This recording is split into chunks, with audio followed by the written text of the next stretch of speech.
niwapongeze sana kwa kujenga jengo kubwa. Hakuna jengo kubwa, hili jengo ni dogo. Kwa hiyo msajili, mimi nikuondoe wasiwasi. Hili jengo sio kubwa, hili jengo ni dogo. Hatuangalie ukubwa kwa idadi ya watu, tunaangalia ukubwa na udogo wa jengo na majukumu aliyopewa. Hapa ajue hii ni ofisi ya msajili wa vyama vya siasa.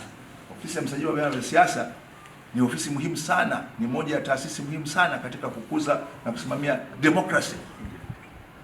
Kwa hiyo mimi niseme kabisa jengo hili sio kubwa. Hili jengo kwa majukumu ya ofisi ya msajili wa vyama vya siasa ni jengo halisia. Jengo halisia. Sababu watu mara nyingi wanaangalia majengo kwa kuangalia idadi ya watu. La hasha. Hatuwezi kuangalia majengo ndani ya miaka 20, 30. Lazima majengo haya tuyajenge matarajio ya miaka 100. Unajua wakati mwingine tunadhani sisi ndio tutakuwa wa mwisho kuyatumia haya majengo. Sisi tutastaafu, tutapata promotion kwenda mbinguni, watakuja na wengine, majengo haya yapo.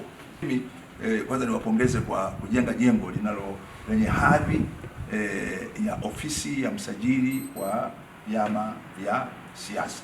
Na hilo nitalieleza. Wala halina haja ya justification. Na wala hakuna sababu ya kumkaribisha mtu mwingine. Mkaribishe kwa heri yenu, lakini sio watu kusema ile jengo ni kubwa. Kwa sababu utakapoweka mfumo wa tehama tayari hizo kumbi vyama vya siasa havina budi wakati mwingine kufanya mikutano yao hapa, kufanya semina hapa, kufanya mafunzo hapa. Baraza la vyama vya siasa linahitaji floor. Hamwezi kuwa na baraza la vyama vya siasa ambalo halina. Kwa hiyo baraza la siasa tu lenyewe kama lina mwenyekiti na uongozi, si baadaye itakuwa na mtu wa ofisi. Kabisa. Kwa hiyo mimi nikitazama niwapongeze sana kwa kutazama hivi. Tunataka hiki kiwe kitovu cha taarifa na mafunzo na habari, kwa mfano yanayohusu masuala ya kisiasa.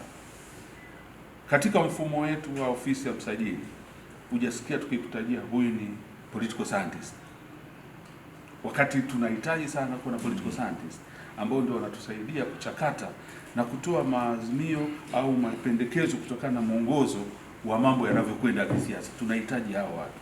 Sasa kaliba yao watu tungekuwa tunawapeleka kuwa house pale 88 kwenye ofisi yetu, bahati mbaya hujakaona leo, ndio ungeelewa anachotaka kusema. Lakini pia tuna kundi la sociologists. Ofisi ya msajili inahitaji kuajiri sociologists kwa sababu ndio wanaodili na raia, ndio wanaodili na wadau tunaodili nao. Wanaweza kutuambia mazingira haya sasa hivi tunahitaji kuishauri serikali 1, 2, 3. Hao wataalamu tunawahitaji.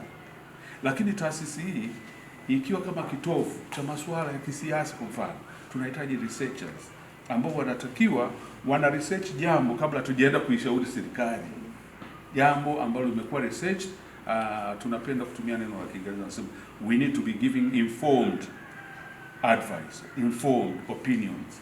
Tutazifanya au tutaweza kama tukiweza kuhitimisha masuala hayo tunayoandika kwenye taarifa. Mheshimiwa Waziri, mradi wa ujenzi wa jengo la ofisi ya msajili wa vyama vya siasa unatekelezwa na kampuni ya Group 6 International kwa gharama ya shilingi bilioni 20,428,823,643 Mradi huu unasimamiwa na mshauri elekezi kutoka Chuo Kikuu cha Ardhi kupitia kampuni yake tanzu ya ARU kwa gharama ya shilingi bilioni 669,345,580 kwa ajili ya usanifu na usimamizi wa mradi. Mheshimiwa Waziri, mpaka sasa mkandarasi amelipwa kiasi cha shilingi bilioni 9,913,387,830 ikijumuisha fedha malipo ya awali advance ambazo walishalipwa shilingi bilioni 2,043,182,863 na senti 42 ambayo kutokana na hati ya malipo zilizowasilishwa na mkandarasi kwa taratibu za mkataba, kiasi chote cha malipo ya awali kimerejeshwa. Fedha za mradi zinatekelezwa kupitia fungu 21 hazina. Mpaka sasa mradi umetekelezwa kwa takriban 90% kwa kazi za jengo kuu na kazi za nje, na 65% kwa kazi za mifumo ya umeme na mitambo.